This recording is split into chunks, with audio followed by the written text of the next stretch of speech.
This is Andrea Kane, and I'm here with you for HIT 421, legal aspects and all sorts of other good things that involve the law and information management. We are finishing up week 16 now. This is on chapter 20. It's the second chapter that you'll be going over this week. There's already a lecture video on chapter 19. This is chapter 20 on workplace law. We are still on unit objectives 9.9.1 through 9.9.13 if you are looking at your syllabus. And if you would like to follow along in your textbook, I am on page 489. 489. There is a lot to cover on this chapter. Lots and lots of laws are involved when we're talking about the workplace. The goal of workplace law is to strike a balance between the employee and employer that protects the employee from personal injury, prejudice, duress, and unwanted sexual advances while allowing the employer to pursue desired business outcomes. Workplace laws include federal employment laws that deal with employee-employer issues and federal labor laws, and those focus on employer-union issues or other labor practices. So notice that there's those two differences. When it comes to discrimination and related laws, you'll hear a lot about the EEOC, or Equal Employment Opportunity Commission. They are the group, or I should say agency, that enforces federal laws that discriminate against employee or job applicant on the basis of age, disability, equal pay compensation, genetic information, harassment, national origin, pregnancy, race, color, ethnicity, religion, retaliation, sex, and sexual harassment. So all of those are covered. So whenever someone has a concern that they may have been discriminated against in one of these areas, they can go to the EEOC and file a complaint and have it investigated. The equal opportunity employment, but it's actually backwards, sorry. Equal Employment Opportunity Act of 1972 gave the EEOC the authority to sue in federal court if there is reasonable cause to believe that discrimination has occurred. They have produced uniform guidelines on employee selection procedures, and they focus on the fact that it needs to be made based on qualifications related to job performance. And I think that that's really the way it should be. When you're looking at hiring someone, you simply want to know, is this person capable of doing the job? And capable does not mean if they have a disability that they cannot do it. So you need to keep in mind, employee selection must be made on qualifications related to job performance, but that doesn't necessarily mean that someone who might have some challenges in the performance has to be ruled out. So be very careful with that. Another piece of legislation they want you to know about is Title VII of the Civil Rights Act of 1964. This is the act that came out and said that you cannot discriminate based on age, race, color, national origin, sex, religion, age, disability, political beliefs, and marital or family status. And that's where the EEOC was created out of. It prohibits intentional discrimination and practices that discriminate against someone. In 1991, this act was expanded to authorize compensatory and punitive damages in cases of intentional discrimination. Through time, people have begun to be aware of the importance of diversity and how diversity is a strength. Some of this came about through diversity awareness programs and cultural competency training, and how important it is to have cultural competence when you care for patients, and the impact that not having cultural competence can have on patient care or patient outcomes. As a result, the Joint Commission has standards now for cultural competency and patient communication. the bottom line is, if you're caring for a patient, you need to ask the patient, what is important to you? How do you want to be treated? What are your beliefs that may impact your care? It's being respectful in trying to make the patient's care patient-centered and making sure that their needs are being met, not just physically, but emotionally and spiritually as well. The Age Discrimination in Employment Act of 1967 came into being to protect individuals who are 40 years or older. However, some states do have laws that protect younger workers. This applies to any aspect or terms of employment: hiring, promotion, discharge, pay, fringe benefits, job training, classification, referral, all those types of things. It does include harassing someone because of their age, verbally or in writing, or condoning a hostile or offensive work environment. And again, this is specific to age. In 1990, the Americans with Disabilities Act was brought into being. This protects individuals with disabilities, broadly defined to include physical conditions, psychological conditions, contagious diseases, substance abuse, and other conditions. Employers have to provide reasonable accommodations, and that's why I said you have to be very careful when you're hiring to make your decision excuse me, based on qualifications, based on the person's could the person perform the job?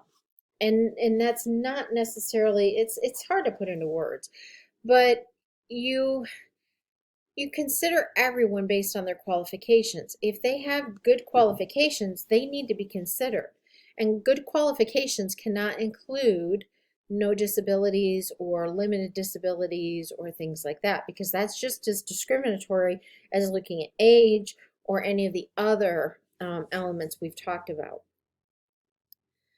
The Equal Pay Act of 1963 regulated the concept of equal pay for men and women who perform similar work requiring similar skills, effort, and responsibility under similar working conditions. And then in 2008, the GINA Act, or Genetic Information Non-Discrimination Act, was passed. This prohibits health insurers and employers from discriminating against an individual or employee based on genetic information.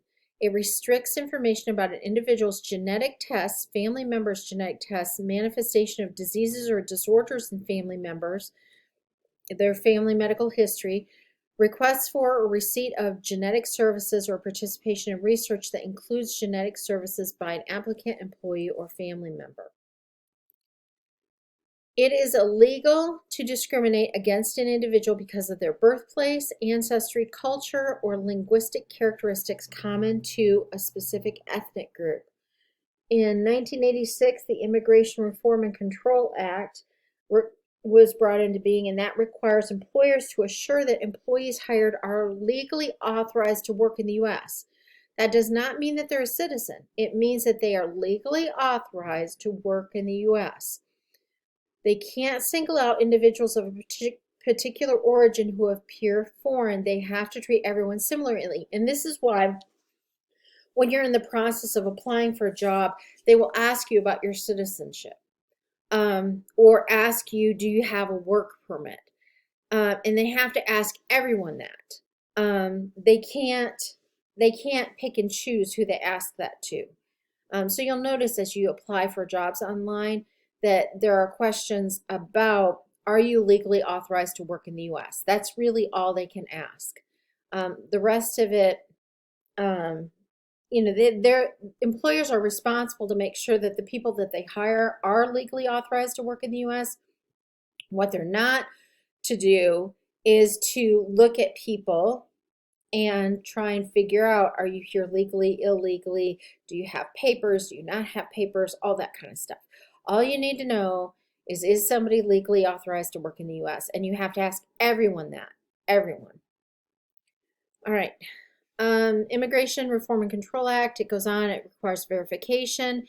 So the employer has to get the information and verify, and it's supposed to be done with a Form I-9. And again, it's for all workers, because the whole thing about this is it should not be discriminatory. It should not be based on appearance or accent or skin color or anything else like that. Everyone needs to be asked.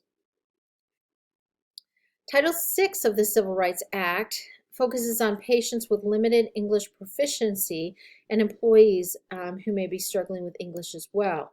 It applies to any healthcare organization or entity that receives federal funding. And what it says is that healthcare organizations have an obligation to translate vital materials such as informed consents for individuals who struggle with English proficiency, and they have to provide interpreters. So this, again, is to make sure that those who might be vulnerable to misunderstanding or to put themselves in a position where their health care might be jeopardized because of their lack of English proficiency, that they are provided with the resources to make sure that the communication is as close as possible to the point of them being proficient in English. When it comes to sex and sexual harassment, the Civil Rights Act was expanded by the Pregnancy Discrimination Act of 1973. So it prohibits discrimination against pregnancy, childbirth, or related medical conditions. You cannot ask someone about any of those things. They can volunteer the information, but you cannot ask questions or ask leading questions or anything like that. And someone is not required to tell you if they're pregnant. That's completely their own business. You can't ask about children. How many children do you have at home? What are their ages? Are you married? None of that. That is all prohibited. If they tell you, hey, I'm married, I have a couple kids, or I'm not married, or whatever the situation, if they volunteer that information, that's one thing, but you cannot ask or put them in the position where they feel like they have to tell you.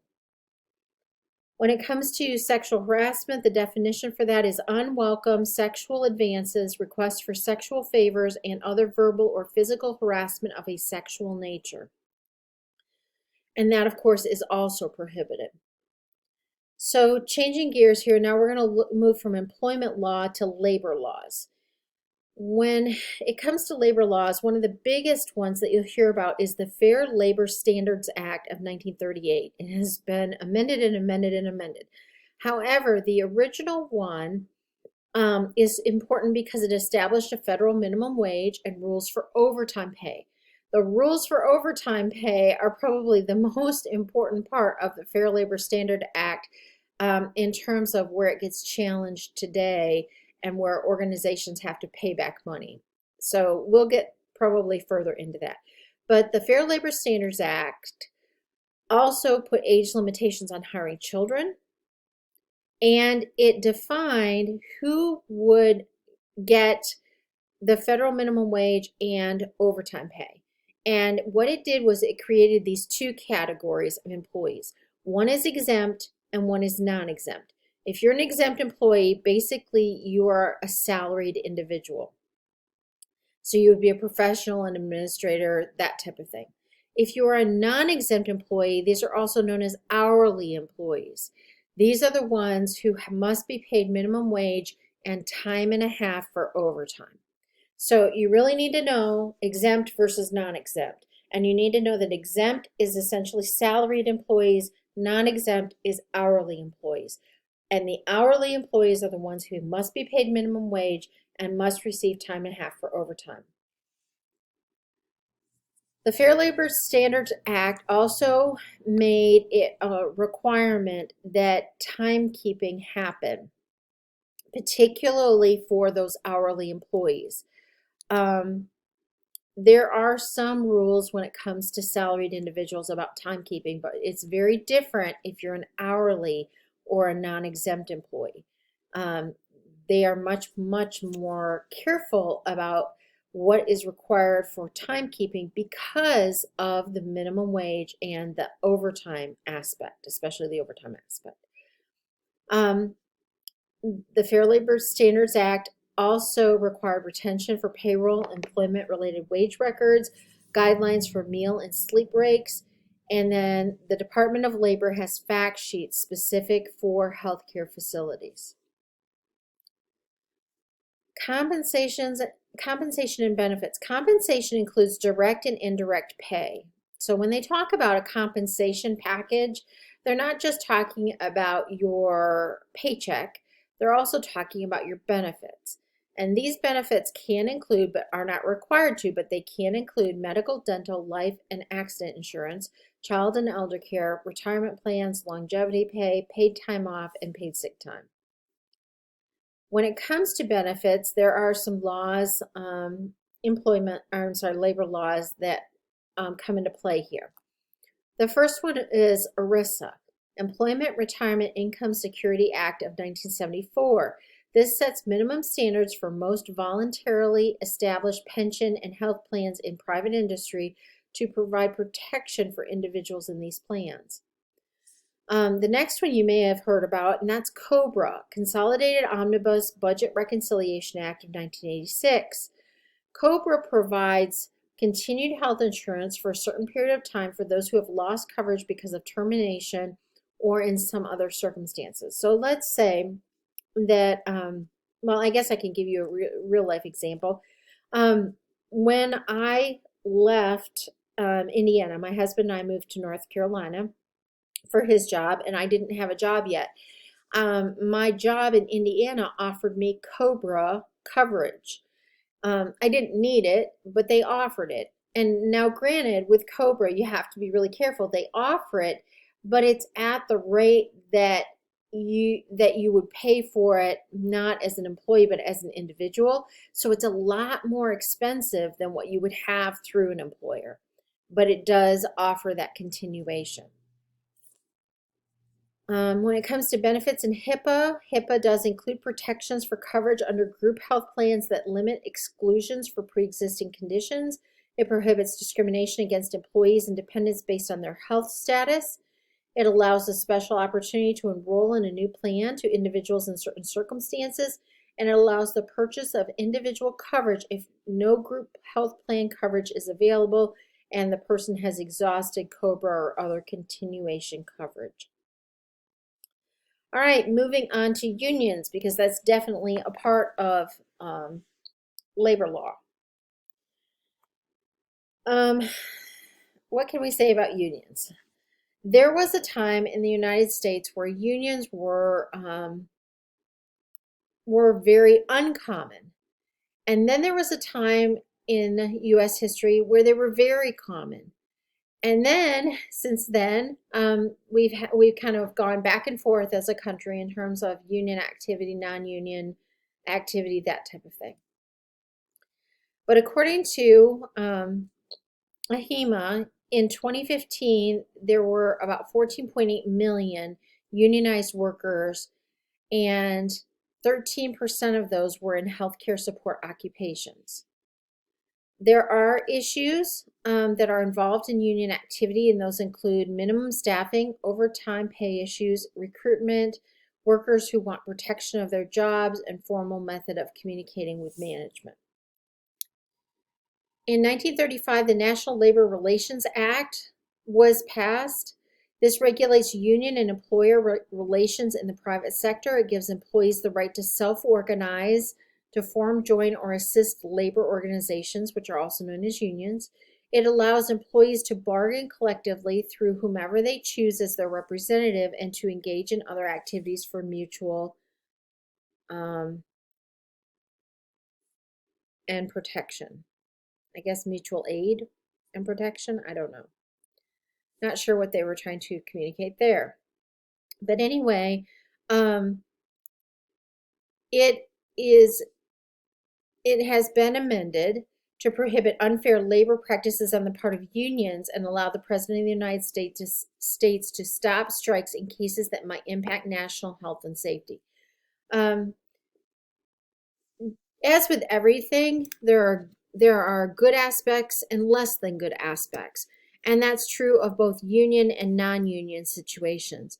And this aspect here that they're talking about, it was added because some unions were very aggressive with the people that they represented in terms of the amount of dues that they took and what they demanded of employees that were part of unions and things like that. They also amended the act because the president might need to be able to stop a strike in order to protect people. And this happened in the 1980s. I don't know if you remember or if you ever studied it, but President Reagan stopped a strike of national air traffic controllers because it ground aviation to a halt, and that was a national safety concern. So that gives you an example of where this amendment was actually carried out.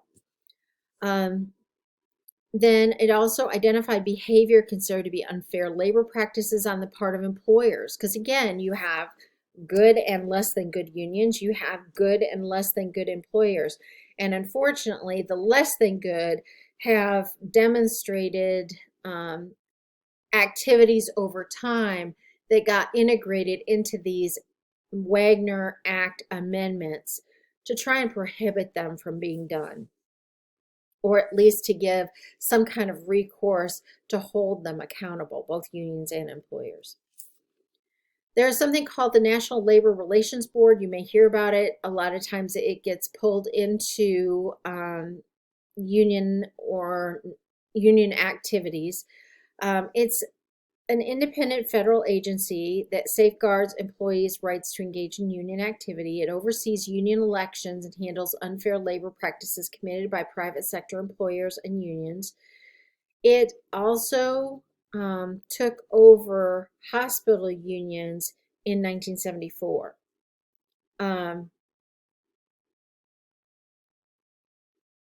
And so the National Labor Relations Board really tries to provide guidance, and they also do investigations, and they also get involved in negotiations and things like that when it comes to union and employer disagreements, shall we say. When employees decide that they want a union, and they start doing what's called union organizing, an election following NLRB regulations must be conducted to determine if a union will be authorized to bargain and negotiate a labor contract with management, as well as which employees will be part of the bargaining unit that will be covered. If that is done and that happens and that goes through, then the union is able to negotiate contracts with the employer, and the contracts include union recognition, management rights, union security, wages, pensions, benefits, conditions, hours of work, vacations, holidays, leaves of absence, seniority, promotions, and other similar terms and conditions of employment. Collective bargaining is a process whereby the contract is negotiated that sets forth the relationship between the employees and the healthcare organization. Everyone must abide by the contract in matters of discipline when employees do not follow the organization's rules and in handling employee grievances or complaints. A grievance procedure is what happens when there's a violation and the supervisor disciplines the employee, and the employee disagrees with the discipline. They can file what's called a grievance. The union steward can represent the employee sitting down with the supervisor. The employee is guaranteed due process, meaning that this is all laid out in the union contract as to how this will go and what will happen. A lot of times it can lead to arbitration if the issues are not settled at that supervisor, union steward, employee level, then they can go up through the process and eventually end up in arbitration, which is a third party that settles the agreement. Most states have labor laws. Many states do have laws regarding unions. What you'll probably hear about is a right to work law. That means a worker does not have to join the labor union to keep or land a job. Federal labor law is considered minimum law, meaning that there's a lot of case law that goes beyond that to define things. And state law also may go beyond that federal law, meaning that they can enact stricter labor laws or labor laws that go beyond the federal laws. If the state law is considered stricter than the federal law, then the state law will preempt the federal law. OSHA, you have probably heard of OSHA. If you haven't, it's something to be very, very mindful of. OSHA is Occupational Safety and Health Administration. The Act of 1970 brought that into being. It is the goal of OSHA is to help employers reduce injuries, illnesses, and deaths on the job. OSHA is responsible for setting and enforcing workplace safety standards and providing information, training, and assistance to employers, and workers, and they also do investigations.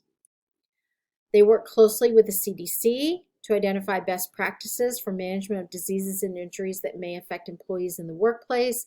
They provide guidance for handling hazardous chemicals, equipment, and waste products, including those that are used in labs and radiology and blood fluids, tissues, vaccines, all of those types of things that are related to patient treatment that would be handled by an employee. Additional safety legislation that you need to know about includes the Occupational Exposure to Bloodborne Pathogens Rule and the Needle Stick Safety and Prevention Act of 2001. And these are exactly what they sound like.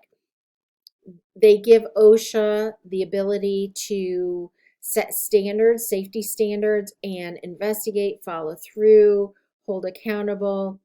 They want employers to minimize the risk for employees to get a bloodborne pathogen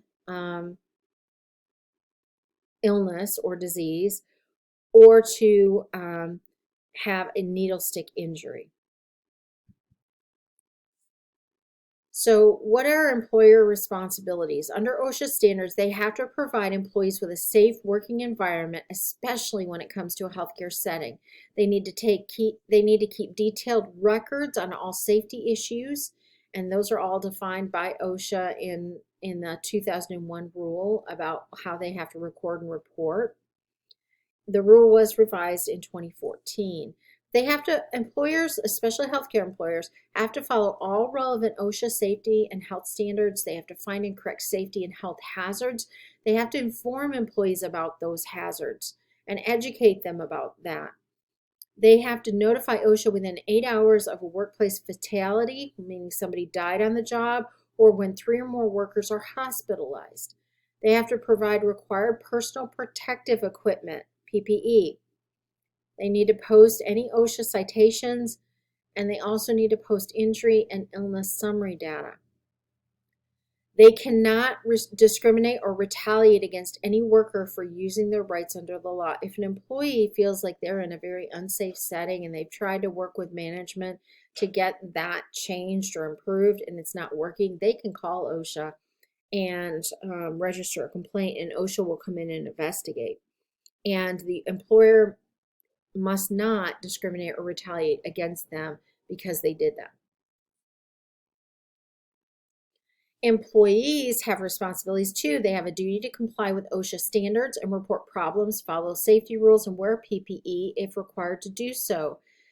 Because employees have the right to working conditions that don't pose a risk of serious harm. They have the right to receive information and training. They have the right to review records of work-related injuries and illnesses. Again, not PHI, but trends. They have the right to get copies of test results for themselves and review their own records of work-related injuries and illnesses. They have the right to file a complaint asking OSHA to inspect their workplace. They have a right to use their rights under the law without retaliation or discrimination. When it comes to OSHA, it's really a two-way street. The employer has to do everything within their power to provide a safe environment and safety equipment, protective PPE, personal protective equipment. But the employee is also responsible for utilizing those things. One of the things that I have seen in healthcare is that the organization will set something up for safety and employees will choose not to use it or choose not to follow it, not understanding that the reason it was set up the way that it was set up was to protect them and to prevent injuries instead of them cutting corners and setting themselves at risk.